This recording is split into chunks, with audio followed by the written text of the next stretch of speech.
Okay, if you watch the game, you know ukuthi some smaller details were there. I'm a signs ukuthi we might not win this one. We might not win this one. But before we get into what went wrong with the Bafana Bafana, we will first congratulate Canada. I think they created a number of scoring opportunities, but most of them, they failed to make most of it. And on the other end, also, Ronald Williams, I think he played an incredible role in ensuring that he stood tall on it, on those poles to deny Canada goals. And also, I think defense, Umdiba, Umbogazi, Wokon and Omutawa, I think they stood tall in front of Williams to ensure that they tried by all means to actually protect that goal. But when you look at the set pieces, you could see that kunama signs a vulnerability in terms of us defending our set pieces. And also, if you look at how they play the set pieces, they were always winning them. So they had that physicality and aerial presence. I think they were superior than us in that aspect. However, how we played our game, we built from the back most of the time. If we actually fail to attack, we drag back into our defense and actually rest on position. That's what we were doing. And most of the time, you'd find the ball and pass it back to Ronald Williams, which the crowd, particularly the Canadians, didn't like. You could see them, you could hear them booing that tactic. But I think the tactic was very, very important to make sure that you kill the momentum of Canada.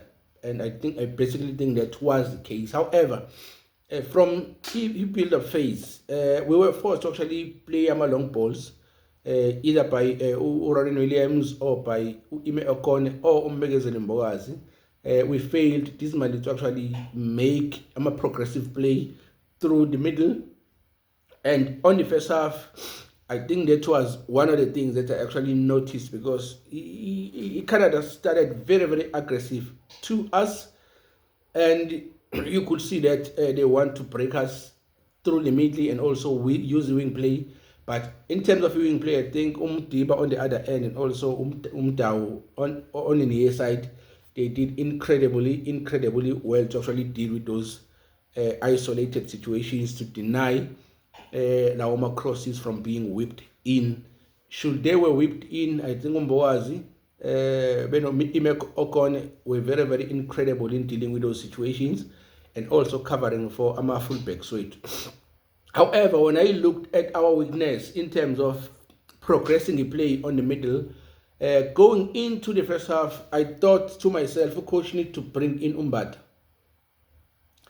Why Umbata? Because if you watch Indlela Utebogo Mokoena was playing with, we were told they were playing as a double pivot, but both of them, none of them was actually joining the attack going forward. So I think that was our main weakness, because we failed dismally to actually progressively play because of that very, very issue. So going into the halftime, I thought, coach should have actually seen that, and they had to actually introduce Umbata, because in my opinion, I think Umbata should have begun this game. He played very, very well against South Korea. I thought he was going to start the game alongside with Tebogo Mokoena. Because the coach really, really loves him, and he played very, very well against South Korea as a number 6. But Umbata, his mobility is very, very important in terms of progressing the play and also joining in the attack, which was not the case on the first half. So I was hoping that his introduction on the second half will be on the sense that we are taking one of the CDMs and introducing Umbata, because Umbata can play the CDMs but also can play as a central midfielder who actually help in driving the ball forward and breaking in those lines with them forward passes, but also joining in, make those late entries into the box to assist us going forward. That's the only change that we needed on the half time. Take out Stole and bring in Umbata. Let's going to play as a 6, because he's so comfortable on the ball and he doesn't lose much of the balls. Let him be the one who actually shield that defense and actually help in progressing the play, because on the first half, that's what he was doing, and which actually left Ustole being a player that his only work is to defend. But in terms of progressing the play, he doesn't give us much. However, when he does receive the ball, he plays those side passes, those back passes, because he was playing very, very safe. And I think we can't falter Ustole on this one. I think this was the instruction of a coach, because you could see the entire team was so defensively conscious. If you look at the team, it was defensive conscious, and that was evident when we come back from a halftime. The introduction of Umbata taking out a Relemo Fokeng. Now, if we take out one of the attacking players and bring in a defensive player, that speaks to defensive consciousness. So you could see that the coach was worried about defending our goal rather than going forward and attack the goals of the opponent or of the opposition. And I think by that, however, Umbata, when he came in, they played with the sometimes flat, sometimes a little bit as double number 8 to times but you could see, man, there's a lack of a spark going into the final third. Hence, we failed to create clear-cut opportunities. We did have some chances, half chances, which we did not capitalize on. But always, if we play from a defensive mode, on defensive consciousness, we are always going to be the second best team in that field of play. If you look at the position, you think South Africa is most of the ball, but has the most of the ball where on our own half.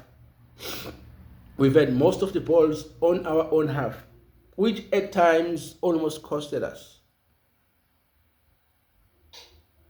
But you could see, maybe some of the tactic is here. You drag this game as long as possible, because we know that Solomon Williams is so brilliant in saving our penalties. So if you drag this game into the extra time, take it all the way into penalties, we are knocking them out on to the next one. Maybe that was the tactic by Coach Hugo Bruce.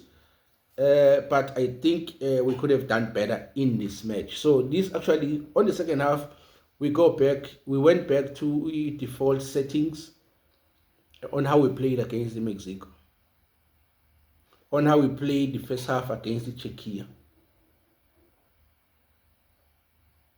We did not challenge Canada as much as we could have had we actually applied ourselves and went into that field of play with an intention to play to win the match. But hard lucky to the boys. These are the lessons that we're actually taking back from the World Cup. The boys need to go and rest and prepare for the season next spring, and take those lessons, build up the team going into the AFCON and also to the qualifiers of the next competition. We are hoping that we will come back stronger and better than what we were this season, or what we were this time around.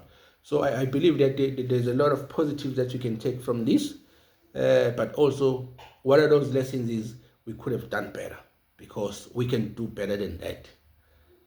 Thank you. My name is Sipho Ndlovu, and this is Nevertheless Commentaries. Love you so much. Don't forget to smash that sub. Also tell us what you think about the game. Thank you.